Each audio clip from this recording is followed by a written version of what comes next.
কিশোরগঞ্জের নিকলী উপজেলা স্বাস্থ্য কমপ্লেক্সে রোগী যখন আসামি, নেই সিসিটিভি ফুটেজ। মোহাম্মদ ওয়াহিদের পাঠানো তথ্য ও চিত্র থাকছে বিস্তারিত। নিকলী স্বাস্থ্য কমপ্লেক্সে চিকিৎসকের সাথে বাকবিতণ্ডা ও ভাঙচুরের অভিযোগে গ্রেফতার করেছেন পুলিশ। তবে চিকিৎসা নিতে আসা রফিক নামে এক ব্যক্তিকে পুলিশে দিয়েছেন হাসপাতালের কর্তৃপক্ষ।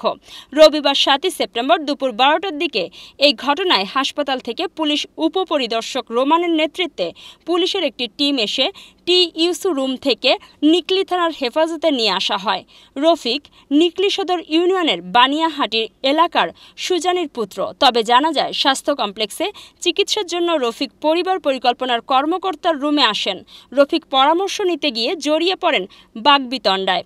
পাশে থাকা ডক্টর সজীব ঘোষের পাশে থাকা রুম ও হিসাব কক্ষে কম্পিউটার, টেবিল, চেয়ার সহ আসবাবপত্র ভাঙচুর করেন। তবে এ বিষয়ে ডক্টর সজীব ঘোষ বলেন, স্বাস্থ্যসেবায় ঘটনাস্থলে বাহিরের মেন গেট তালা মেরে দেওয়া হয়েছে এবং আইনশৃঙ্খলা বাহিনীর হাতে সোপর্দ করা হয়েছে।